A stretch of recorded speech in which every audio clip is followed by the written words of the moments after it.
Hello friends, welcome to all of you in Dr. Jaggi's Academy.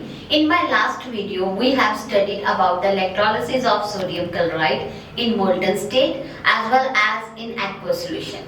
In today's lecture, I am going to teach about the electrolysis of water. So let's start.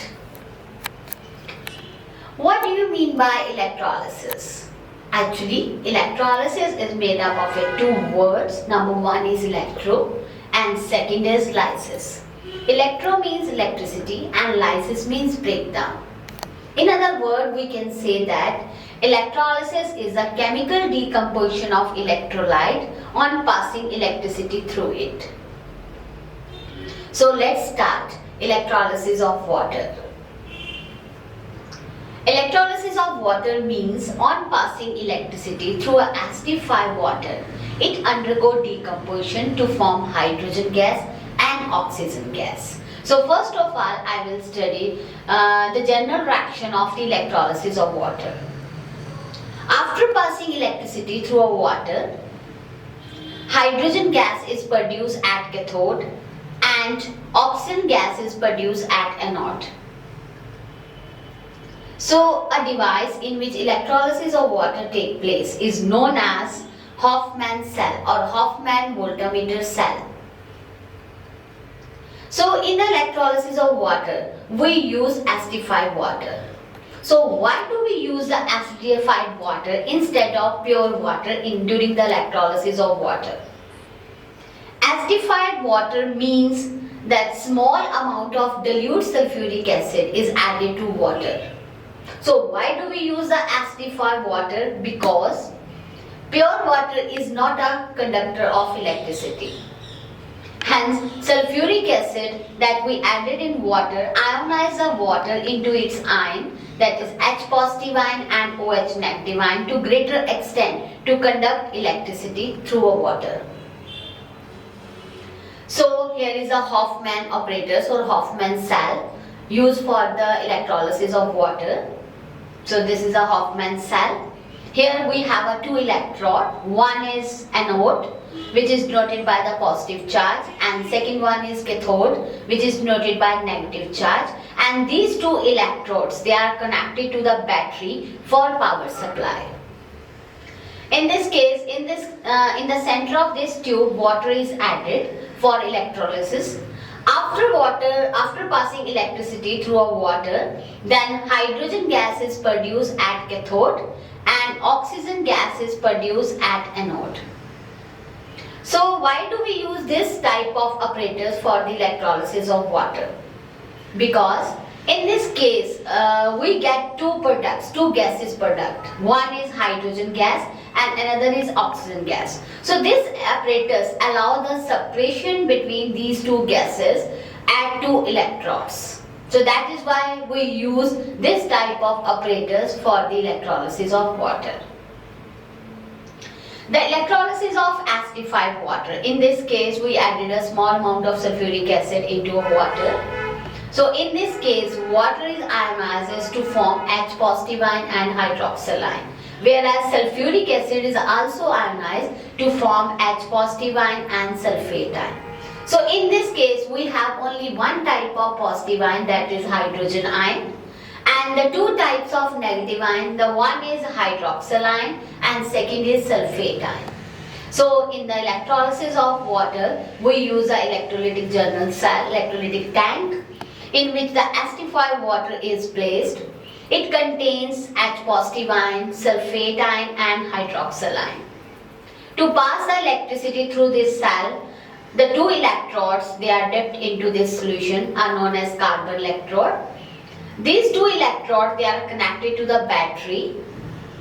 The electrode which is connected to the positive terminal of the battery is known as anode, and the electrode which is connected to the negative terminal of the battery is known as cathode. So after passing electricity through this cell, there is a movement of ions toward the opposite charge electrode. Means positive ion move toward the negative electrode and negative ion move toward the positive electrode. So in this case, hydrogen ion move toward the negative electrode, this one, and sulfate and hydroxyl ion toward the anode.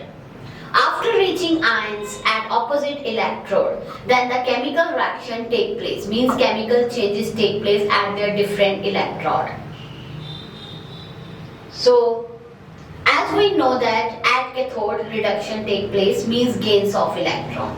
So at cathode we have a hydrogen H positive ions, and these H positive ions gains electron from electrode to convert it into a H.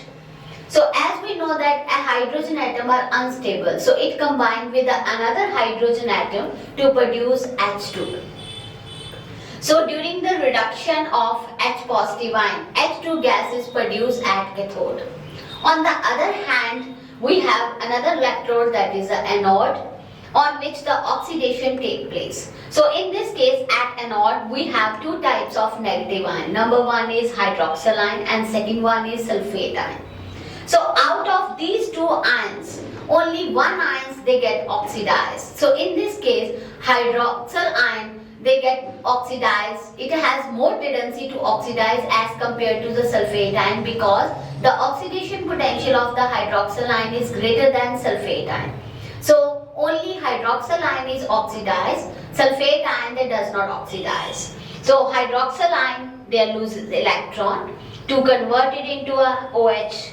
As we know that OH molecule is also unstable, it combined with another OH molecule to form water and oxygen. And here oxygen, again unstable molecule, it combined with another oxygen atom to form O2. So at anode oxygen gas is produced, whereas at cathode hydrogen gas is produced. Sulfate ion there remains in a solution. So as we know that oxidation potential of OH negative is greater than, so that is why OH negative has greater tendency to oxidize as compared to sulfate ion. So the general reaction of the electrolysis of water, it takes place in several steps. First of all, water ionizes to form H positive ion and hydroxyl ion, whereas sulfate ion ionizes to H positive and sulfate ion. So at cathode reduction take place, means gains of electron. So H positive ion which are present at a cathode gains electron to form H. H atom are there unstable, it combined with another hydrogen atom to form a stable molecule, that is H2. So in this case, we need two hydrogen atoms, but in the first step we produce only one hydrogen atom. So to produce the two hydrogen atom, we have to multiply the first reaction by the 2 to get the two hydrogen atom. So in this case the first step is multiplied by the 2. So the overall reaction is that H positive ion gains 2 electron to produce H2 gas. So this is the overall reaction that take place at the cathode. So in this case hydrogen gas is produced due to the reduction of H positive ion. Second one, at anode the oxidation take place, means loss of electron. So in this case we have a hydroxyl ion present at the anode and it loses electron to produce hydroxyl molecule. As we know that hydroxyl molecule is unstable, so it combines with another hydroxyl molecule to form a stable molecule, that is a water. But in this case there is a one of the oxygen atom which is unstable, they also produce.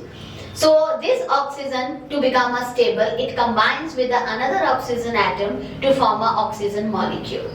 So in this last step, we need two oxygen atoms, but whereas one oxygen atom is produced in the second step.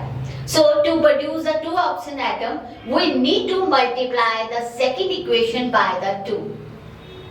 So in this case, we also need 4 hydroxyl atoms, so that to produce the 4 hydroxyl atom in a first step, we need to multiply the first equation by the 4. So the overall reaction is, this is hydroxyl ion undergo oxidize to produce oxygen gas at anode along with water and the release of electron.